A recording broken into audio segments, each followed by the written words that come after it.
Donald Trump aumenta la presión sobre Vladimir Putin al amenazar con imponer aranceles muy severos si no se alcanza un acuerdo de paz con Ucrania en un plazo de 50 días y al confirmar el envío de nuevo armamento a Kiev. Con esto comenzamos. Los saluda Silvia Cabrera desde Berlín. Titulares. Trump se reunió este lunes en la Casa Blanca con el secretario general de la OTAN, Mark Rutte, tras el anuncio del envío de misiles Patriot a Kiev. Después concretó el gran anuncio que había prometido: aranceles para Rusia si no se sienta a negociar con Ucrania. Bruselas advierte represalias sobre importaciones de Estados Unidos por un valor de 72.000 millones de euros si fallan las negociaciones comerciales, luego de que el presidente Donald Trump anunciara aranceles del 30% para la UE, aunque el bloque asegura que continúa las negociaciones. En Gaza, los bombardeos israelíes mataron unos 32 palestinos, entre ellos 6 niños. El ejército israelí calificó sus muertes como un error técnico. Las familias de los rehenes aumentan la presión sobre el gobierno para lograr el regreso de sus seres queridos.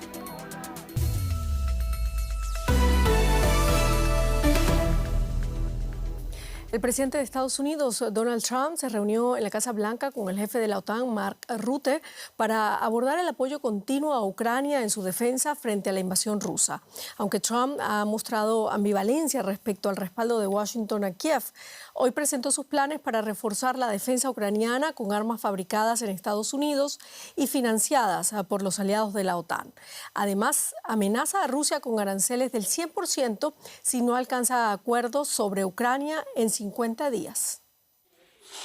El resultado de un ataque ruso con drones y misiles contra la ciudad de Sumy, en el este de Ucrania. Los ataques del lunes tuvieron como objetivo una universidad, hiriendo al menos a 10 personas. Oímos una fuerte explosión. Las puertas y ventanas temblaron. Supimos que había ocurrido algo terrible. Rusia también lanzó el lunes un ataque con drones sobre Slatopil, en el este de Ucrania, en el que murió un residente y otras 10 personas resultaron heridas. Salimos y nos enteramos por un vecino que una mujer había resultado herida, y entonces la gente empezó a gritar que venía otro dron. Mi hijo y yo corrimos al sótano y oímos la segunda explosión. Los ataques se produjeron mientras el presidente de Estados Unidos, Donald Trump, en su encuentro con el secretario general de la OTAN, Mark Rutte, dio a Moscú 50 días para llegar a un acuerdo y poner el fin a la guerra, so pena de nuevos aranceles del 100%. Estamos muy descontentos con Rusia. Eso lo discutiremos otro día. Pero lo importante es que estamos muy descontentos y vamos a imponer aranceles muy severos si no tenemos un acuerdo en 50 días. Aranceles en torno al 100%, que llamaríamos aranceles secundarios. Trump también anunció que Estados Unidos suministrará armas a Ucrania, incluidos misiles y sistemas de defensa antiaérea Patriot. Rutte dijo que Canadá, Alemania y el Reino Unido estarían entre los países que pagarían por estas armas.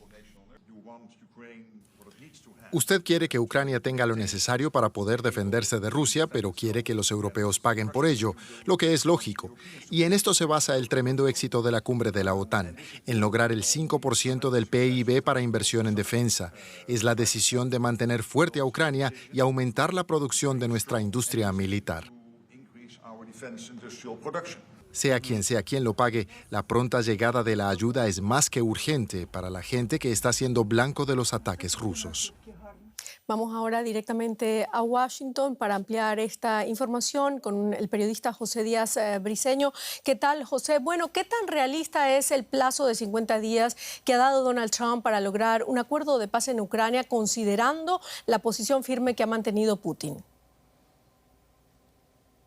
Así es, el presidente Donald Trump hoy en esta reunión en la oficina oval en la Casa Blanca emplazó a Rusia a llegar a un acuerdo en máximo 50 días. De lo contrario, el presidente Trump dijo que estaría considerando sanciones de hasta 100% de un arancel contra Rusia. Pero quizá lo más importante es lo que dijo inmediatamente después, amenazando también con sanciones secundarias a los socios de Rusia. Rusia, y creo que quizá esta es la parte más importante a destacar, pues países como China o la India, que siguen teniendo intercambios comerciales con Rusia, pudieran de alguna manera presionar al régimen en Moscú a ser pues más accesibles, a lograr pues sentarse en un acuerdo para poder entablar mesas de negociaciones con Ucrania respecto a una paz más duradera. Durante la reunión con Mark Rutte, Donald Trump también anunció el envío de armamento a Ucrania, incluidos los sofisticados sistemas antimisiles Patriot solicitados por Zelensky, cuyo costo serán asumidos por los aliados europeos. ¿Qué busca Trump con esto y qué más ha acordado con sus aliados europeos?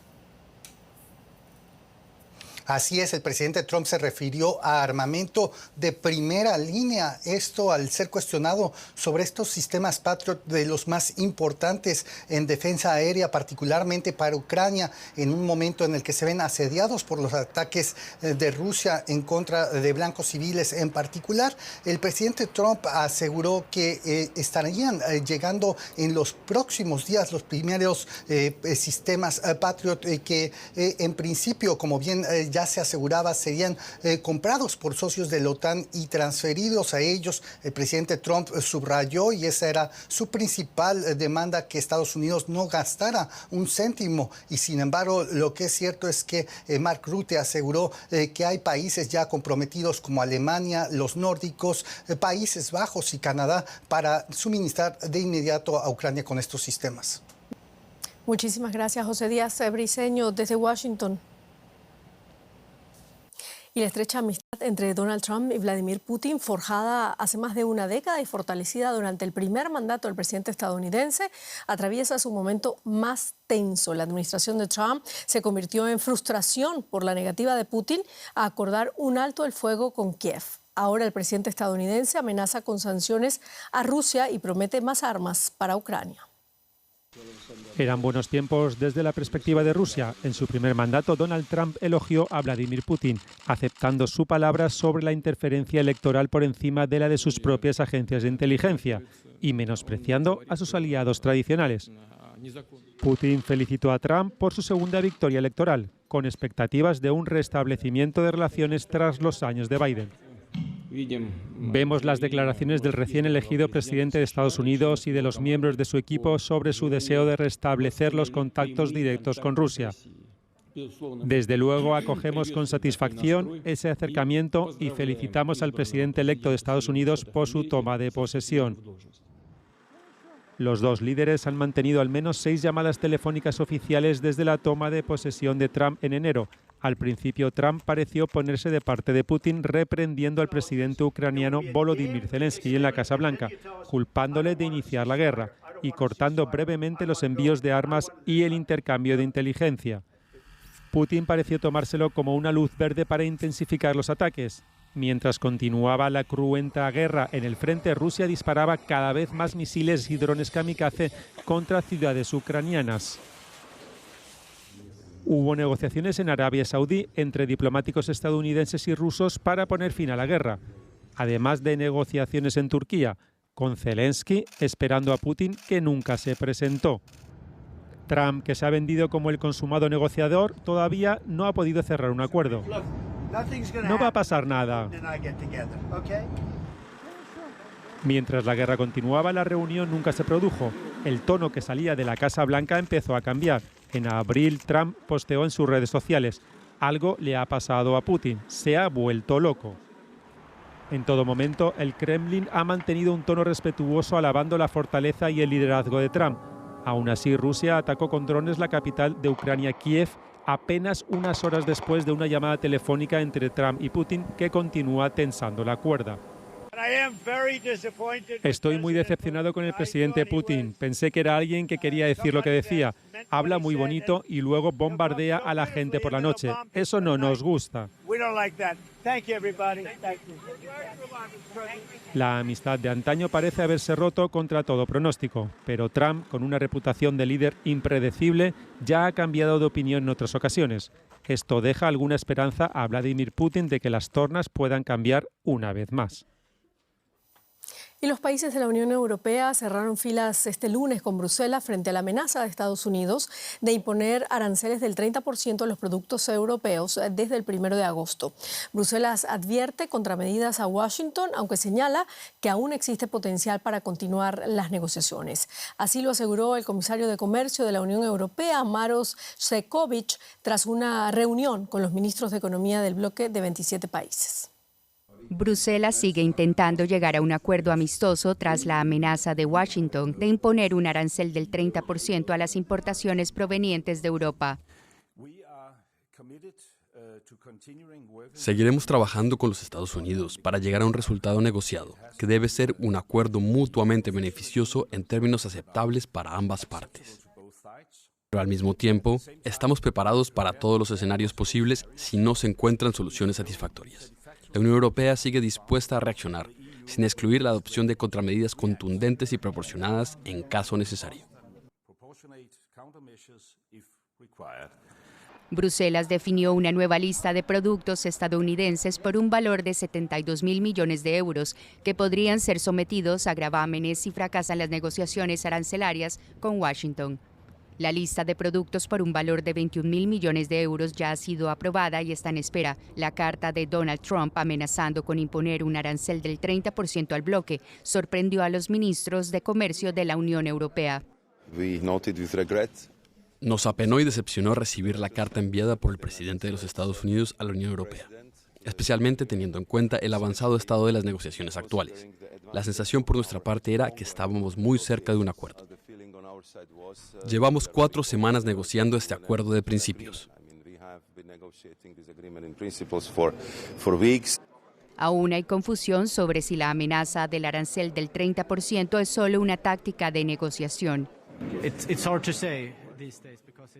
Es difícil afirmar nada porque cada hora y cada semana llegan nuevas noticias de la Casa Blanca. Pero está claro que un 30% no es nada que Suecia o la Unión Europea deban aceptar. Tendríamos que estar preparados para ser negociadores aún más duros contra Estados Unidos. La Unión Europea, en un gesto de buena voluntad, ha vuelto a aplazar las represalias. Europa intenta evitar una guerra comercial con Estados Unidos. Sin embargo, las negociaciones se alargan provocando incertidumbre en las empresas que producen los 4.600 millones de euros de bienes y servicios intercambiados a diario a través del Atlántico. Ampliamos la información con María García Sornosa en Bruselas. María, el objetivo principal es mantener abiertas las negociaciones con Estados Unidos, pero para eso se necesita unidad dentro de la Unión Europea. ¿Cuánto tiempo puede mantenerse esa cohesión? Sí, Silvia, mantener la unidad era de hecho uno de los grandes objetivos de este Consejo de Emergencia de Comercio celebrado hoy aquí en Bruselas, porque lo cierto es que había diferentes sensibilidades. Alemania quería un acuerdo más rápido y Francia una negociación más dura. Lo cierto es que al final del encuentro la mayoría de países han mostrado su apoyo a la estrategia negociadora liderada por Ursula von der Leyen, la presidenta de la Comisión Europea. Solo hemos visto, como viene siendo habitual, a Hungría como voz discordante, acusando directamente a la Comisión Europea de incompetente, y aunque es cierto que los aranceles van a afectar de forma diferente a los países, se espera en principio unidad por lo mucho que hay en juego. ¿Y cómo afecta, María, todo esto a los lazos comerciales de la Unión Europea con Estados Unidos y con el resto del mundo? Sí, pues Silvia, afecta y mucho porque una de las grandes prioridades y estrategias de la Unión Europea es ya estrechar lazos, sobre todo en materia comercial, con otras partes del mundo. Aquí en Bruselas ponen de ejemplo los recientes acuerdos con Mercosur y con México. Ya se trabaja en otros, sobre todo en Asia, con Filipinas o con Malasia. Ayer mismo veíamos a la presidenta de la Comisión Europea firmar un nuevo acuerdo comercial con Indonesia. La objetiva, la estrategia aquí es clara, es diversificar para así compensar el impacto de los aranceles de Estados Unidos abriéndose a otras partes del mundo. Muchísimas gracias, María García Sornosa, desde Bruselas. Gracias a vosotros. Y seguimos hablando de aranceles, pero en la economía. Andrés Blumenkrantz. ¿Qué tal? Si hablamos de los aranceles en el frente europeo concretamente, porque los ministros de la Unión Europea se reunieron para debatir la postura del bloque ante los planes del presidente estadounidense Donald Trump de imponer estos aranceles del 30%. La presidenta de la Comisión, Ursula von der Leyen, insistió en que el bloque tiene que llegar a un acuerdo antes de la fecha límite impuesta por Washington del 1 de agosto. El domingo pasado, en señal de buena voluntad, la Unión Europea aplazó la las contramedidas a los aranceles estadounidenses impuestos al acero y el aluminio europeos. En caso de que las negociaciones fracasen, eso sí, la Unión Europea ha decidido responder aplicando aranceles recíprocos que alcanzarán el 30% de las importaciones desde Estados Unidos, equivalentes a más de 90.000 millones de dólares al año. Y después de la reunión de ministros, de esta manera explicaba el comisario europeo de Comercio, Maroš Šefčovič, el plan de la Comisión. Escuchemos. La Unión Europea, como usted bien sabe, nunca abandona sus objetivos antes de hacer un esfuerzo genuino, especialmente considerando lo mucho que hemos invertido en esto, lo cerca que nos encontramos de lograr un acuerdo y los claros beneficios que tendría una solución negociada. También fue muy claro hoy, y diría que fue más claro que en reuniones pasadas, que tenemos que proteger las fuentes de trabajo, las empresas y la economía de la Unión Europea. Tenemos que generar medidas de respuesta. Este ha sido el mensaje más firme que yo haya visto aquí. Vamos a ampliar este tema con nuestro compañero en la Bolsa de Frankfurt, Ezequiel Daray.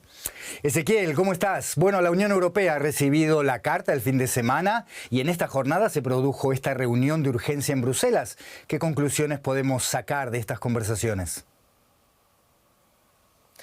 Bueno, Andrés, escuchándolo a Šefčovič, queda claro, y a von der Leyen también, de que la estrategia es negociar, seguir negociando hasta el 1 de agosto, hasta las últimas consecuencias, porque la mejor salida o la menos mala para Europa, según la propia Unión Europea, es negociar. Pero hoy lo que vimos de nuevo es que el tono beligerante, las contramedidas se anunciaron con más fuerza que nunca en caso de no llegar a un acuerdo. Podemos decir que hay como dos posturas dentro de la Unión Europea, entre las dos potencias de la Unión Europea, porque Alemania está más por una postura de negociar hasta las últimas consecuencias y Francia, ya lo vimos a Macron, en un tono mucho más beligerante. Merz dijo, si estos aranceles entraran en vigor, esto sería un golpe en el corazón de la industria alemana y significaría que Estados Unidos le aplique un arancel efectivo a las importaciones europeas de 26 puntos del producto y una caída, estiman muchas consultoras, de más de un punto y medio del Producto Bruto en la Unión Europea. Obviamente esto tendría represalias y estas represalias que se estuvieron analizando hoy implicarían a un 30% o afectarían un 30% de las importaciones que la Unión Europea hace de los Estados Unidos. Pero bueno, también tuvimos luego un llamado de Trump en esa estrategia taco que dicen que siempre da un paso atrás también, hoy a Europa a sentarse a negociar nuevamente. A ese tema quería ir, Ezequiel. Si estos aranceles entran en vigor, van a significar un duro golpe para las empresas europeas. En este contexto, ¿cómo ha reaccionado el mercado después de la primera jornada hábil tras la llegada de esta famosa carta de la administración Trump? Bueno, como podrás ver, no fue un lunes negro, no podemos decir que fue un lunes negro, fue un lunes de caídas en las bolsas. Diríamos que moderadas, como se ve aquí a mis espaldas, el DAX sobre el final recuperó porque fue un golpe, pero después el mercado empezó a ver que hay una opción por negociar. El mercado cree que finalmente quedará un 10% de aranceles generales y un 25% tal vez a los automóviles o al acero y el aluminio. De hecho, la industria automotriz había propuesto negociar, de decirle a Trump, bueno, reduzcan los aranceles de la industria automotriz si invertimos en los Estados Unidos. Pero la Unión Europea se niega a esto porque esto podría ser un incentivo a desviar inversiones hacia los Estados Unidos. Con todo, también hay que entender una cosa que la Unión Europea lo tiene en claro. Estados Unidos es un 13% del comercio internacional y hay un 87% que está por fuera de los Estados Unidos. Por eso también están tratando de apurar acuerdos con el sudeste asiático, con la India, muy importante, y el que más nos interesa a nosotros en la región, con el Mercosur. Veremos qué pasa con todo esto y veremos también hasta dónde llegan las amenazas de Trump. De cerca seguimos este asunto. Ezequiel Daray en la Bolsa de Frankfurt, gracias por este análisis. Hasta la próxima. El Bitcoin superó este lunes por primera vez en su historia la barrera de los $120.000. El precio de la criptodivisa más capitalizada del mundo llegó incluso a sobrepasar durante unas horas los $123.000. Los analistas atribuyen este récord a la creciente aceptación del Bitcoin en mercados emergentes y a una política estadounidense muy favorable a la desregulación de criptodivisas. La Cámara de Representantes de Estados Unidos precisamente se encuentra debatiendo esta semana, entre otras cosas, la regulación de las llamadas stablecoins y la estructura del mercado de criptomonedas. El precio del Bitcoin experimentó por última vez una subida con la victoria electoral de Donald Trump a principios de noviembre del año pasado, después de que el republicano prometiera una regulación menos estricta para las criptodivisas durante su campaña electoral. Sigue la información en Deutsche Welle con Silvia Cabrera. Gracias, Andrés. Nos vamos a Siria porque al menos 89 personas murieron en el sur de ese país en el segundo día de enfrentamientos sectarios entre grupos tribales beduinos suníes y milicias drusas. Según informaciones de la agencia AFP, fuerzas del gobierno sirio enviadas para restablecer el orden tomaron una villa drusa en su avance hacia la ciudad de Sveida. Desde la derrota del presidente Bashar al-Assad el año pasado, los combatientes drusos se han enfrentado en varias ocasiones con fuerzas leales al nuevo gobierno. Por su parte, Israel dice haber atacado varios tanques sirios que avanzaban hacia Sveida para proteger a la minoría religiosa drusa. Y un ataque aéreo israelí en un puesto de distribución de agua en Gaza causó la muerte de al menos 32 palestinos, entre ellos 6 niños, según informó Defensa Civil controlada por la milicia islamista Hamas. El gobierno israelí dijo que los ataques iban dirigidos a objetivos militares de la zona. Por su lado, el Ministerio de Sanidad de Gaza, controlado por Hamas, afirmó que más de 130 palestinos murieron en Gaza el fin de semana. Advertimos que el siguiente reportaje contiene imágenes que para algunos pueden resultar sensibles. Familias con niños huyen tratando de salvarse tras el ataque aéreo israelí en un puesto de distribución de agua potable en el campo de refugiados de Nuseirat. Los equipos de rescate llegaron enseguida buscando sobrevivientes para trasladarlos a uno de los pocos centros médicos de Gaza. A las 9 de la mañana nos alarmó la afluencia de pacientes tras el impacto de un misil en un punto de distribución. Los heridos eran sobre todo niños y mujeres. Atendimos a 17 pacientes, 7 eran niños. Muchos no pudieron ser salvados. El ejército israelí admitió haber realizado el ataque argumentando que su objetivo era un emplazamiento militar cercano. Atribuyó el incidente a un error y dijo que aún lo están investigando. También lamentó los daños causados a civiles. Horas después, las autoridades sanitarias locales reportaron más víctimas en otro ataque israelí en la ciudad de Gaza.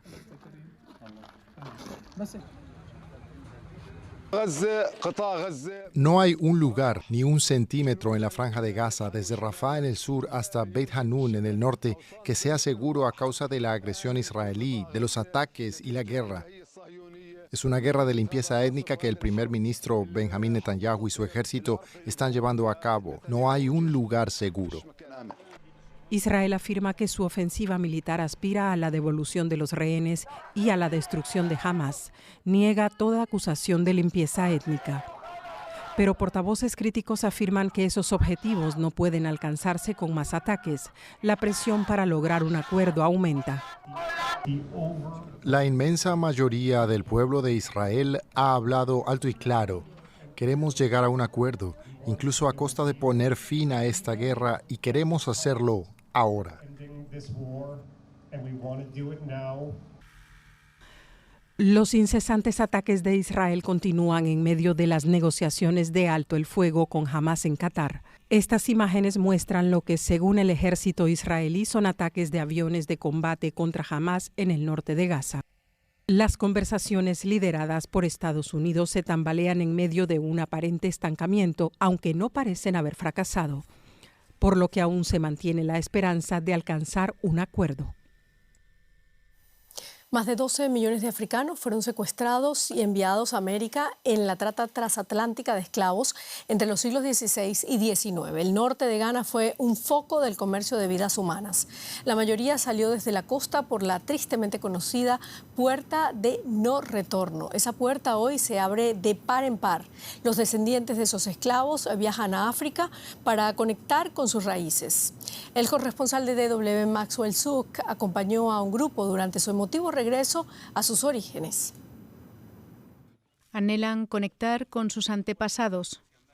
Shamin, John y Marian son descendientes de africanos esclavizados.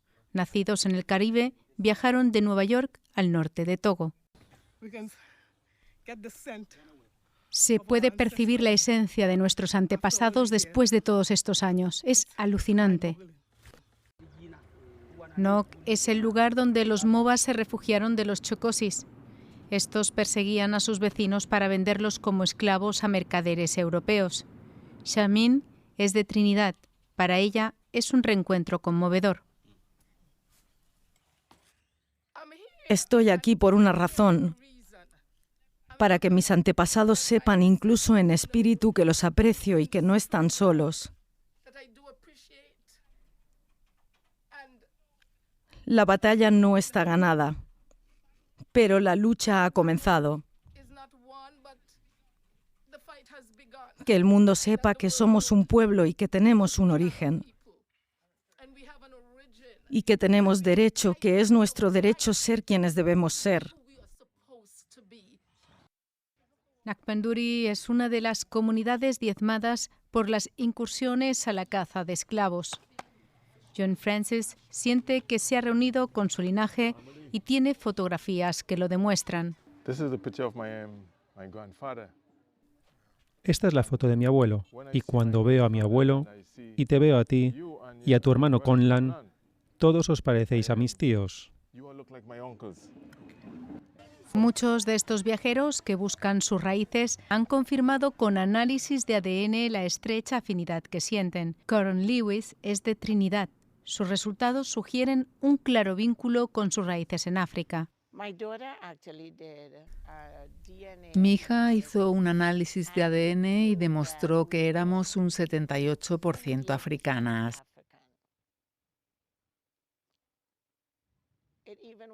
El análisis incluso desglosaba las regiones de las que procedíamos.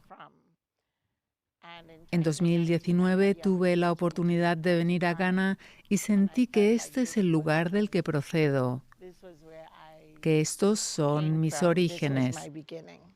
Para estos descendientes de africanos esclavizados, visitar las cuevas de Nok supone un largo viaje de regreso a sus orígenes, con el que poder por fin sentir la cercanía de sus antepasados, toda una liberación tras años buscando sus raíces.